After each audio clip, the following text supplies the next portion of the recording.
Bonjour à tous et bienvenue à ceux qui n'ont pas encore pris connaissance du lancement du podcast Parents & Com.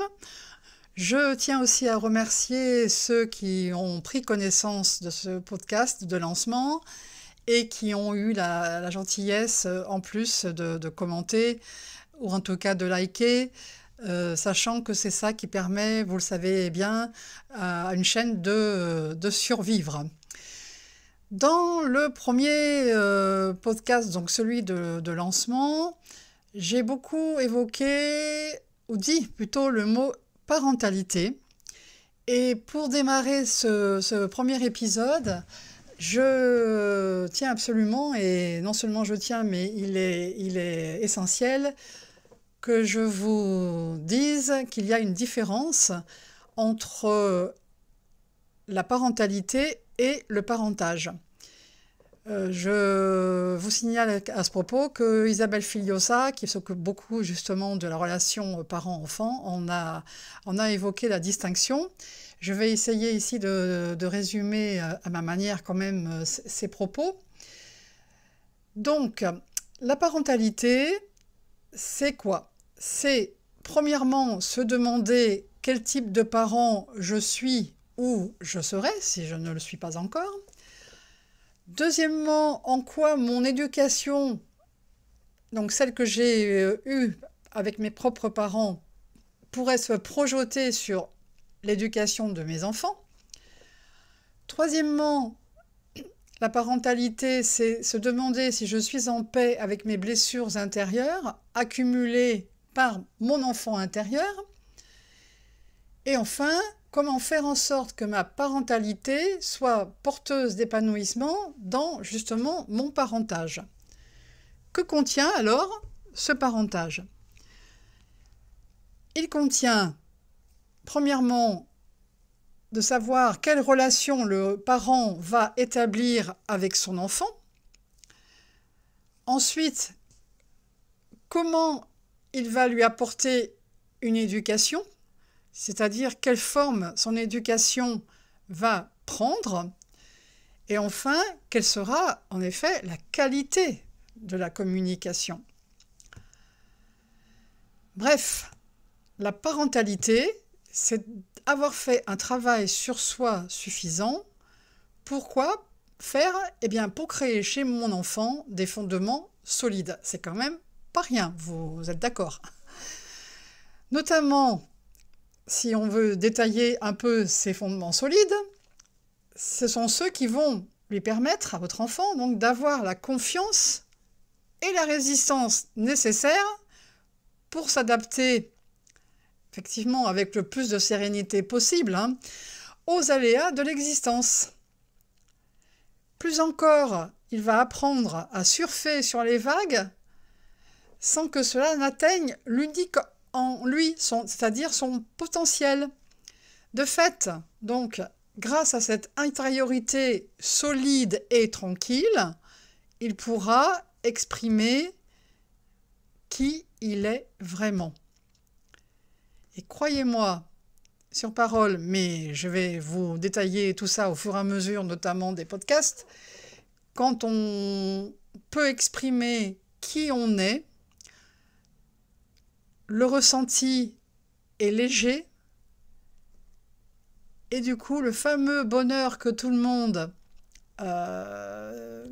vise ou dont chacun rêve, eh bien, il est là, dans l'instant.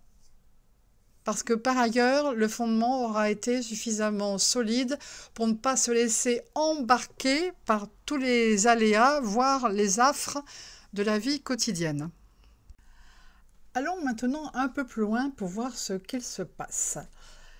Malgré votre désir ou bien vos efforts constants pour être une source de bienveillance, il se pourrait bien que vous vous demandiez si vous êtes justement réellement un parent bienveillant.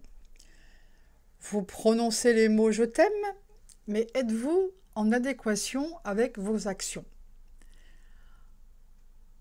En dépit de votre amour profond et de votre dévouement, et malgré l'application minutieuse des conseils en parentage, et malgré votre vigilance et vos gestes de tendresse, Vous vous surprenez parfois à devenir un parent dépassé, n'est-ce pas? Vous sentez que quelque chose cloche, que les choses ne se déroulent pas comme prévu.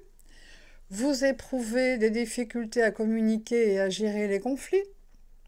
Ou bien encore, vous avez du mal à comprendre les réactions de votre enfant.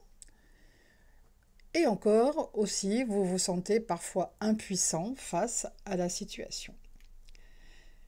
On dit souvent que l'amour est une action plutôt qu'une simple parole. Votre enfant réside en vous où que vous soyez. Vous êtes préoccupé par son futur à tous égards. Malgré cela, vous vous trouvez désarmé et cela a des conséquences. Ce qui veut dire que l'amour ne fait pas tout. Et c'est ainsi que, par exemple, la colère surgit, qu'elle soit extériorisée ou enfuie, ou bien il y a de la culpabilité accompagnée de questions sur vos erreurs éventuelles. Parfois, on trouve de la tristesse et même le ressentiment en vous demandant si vous méritiez cette situation après tout ce que vous avez fait. Et puis aussi, on peut trouver un sentiment de fatalité, espérant simplement que votre enfant trouve le bonheur dans sa vie future. Voilà, et donc l'amour ne fait pas tout. La bonne nouvelle, c'est qu'il existe des moyens de faire face à tous ces sentiments plutôt désagréables. Comment remédier à cela? La solution m'est apparue évidente en examinant mon propre passé, ma relation avec mes enfants et les comportements en général. Je vais bientôt vous l'expliquer, mais avant tout, examinons de plus près ce qui se produit généralement. Imaginez qu'une mère vienne d'apprendre que sa meilleure amie souffre d'un grave problème de santé. Bien qu'attristée et préoccupée, elle tente de masquer ses émotions devant son enfant. Celui-ci, qui ressent énormément les choses, je rappelle que les enfants sont des éponges, pose la question. « Maman, ça va? Tu as l'air triste. »« Non, tout va bien, répond-elle. »« Es-tu sûre? Demande l'enfant. « Absolument, ne t'en fais pas. » Un scénario courant, mais destructeur. La mère, croyant bien agir en cachant ses émotions pour protéger son enfant, en réalité fait quoi? 3 choses. Elle lui ment, l'encourage à douter de ses ressentis et lui transmet que les émotions ne devraient pas être exprimées. Cet exemple n'est qu'une illustration d'une situation récurrente à travers les années sous diverses formes. Et cela n'arrive que si on n'a pas cultivé son enfant intérieur et donc que l'on ne sait pas donner les moyens de la sérénité parentale. Toute la question est, qu'est-ce que je communique à mon enfant? De nombreux conseils sur la communication parent-enfant sont disponibles et très pertinents. Cependant, une approche souvent négligée est la communication avec l'enfant intérieur du parent. L'enfant intérieur, je vous le rappelle, est celui qui a grandi avec ses blessures d'enfance, a survécu comme il le pouvait. Nous ne nous penchons pas suffisamment sur l'équilibre de l'enfant intérieur, pourtant essentiel à l'éducation et donc à la sérénité parentale. Une parentalité épanouie et donc un parentage efficace consiste à cultiver l'équilibre de votre enfant intérieur. La base consiste à revisiter l'estime de soi. Et si je vous disais qu'il existe effectivement ce moyen pour accéder à la sérénité parentale basée sur la conception de l'estime de soi? En vous inscrivant sur mon site, dont vous trouverez le lien à la fin de ce podcast, vous allez transformer votre perception de l'estime de vous-même, vous allez alléger votre fardeau et renforcer votre sérénité, Vous allez constituer la fondation d'une parentalité épanouie et donc ce sera une ressource précieuse pour vos enfants tout au long de leur vie. Pour information importante, donc pas à mettre entre parenthèses, ce document, en vous inscrivant sur mon site, est gratuit. Donc ça vaut le coup d'essayer. Qu'est-ce que vous en pensez? Outre le document gratuit que je viens de vous proposer et qui revisite totalement ce qu'est l'estime de soi, vous allez me dire, et vous aurez bien raison, blablabla, blablabla, blablabla.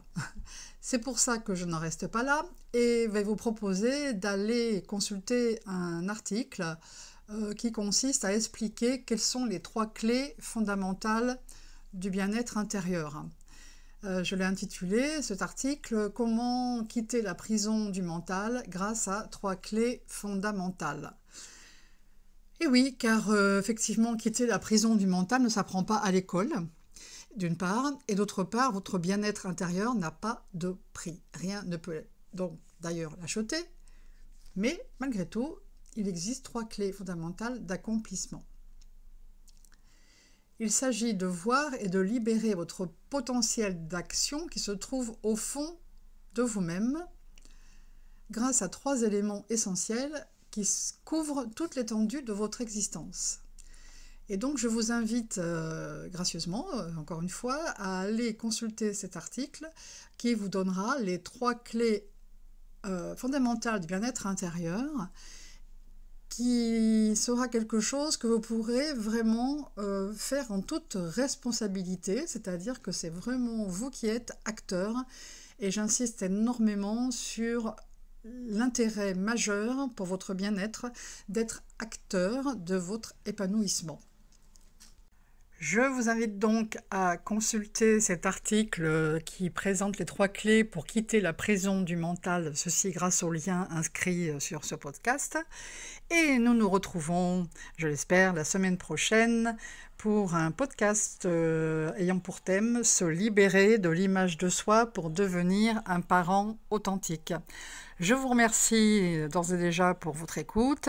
N'oubliez pas de liker et de commenter, c'est encore mieux, c'est sûr que je vous répondrai.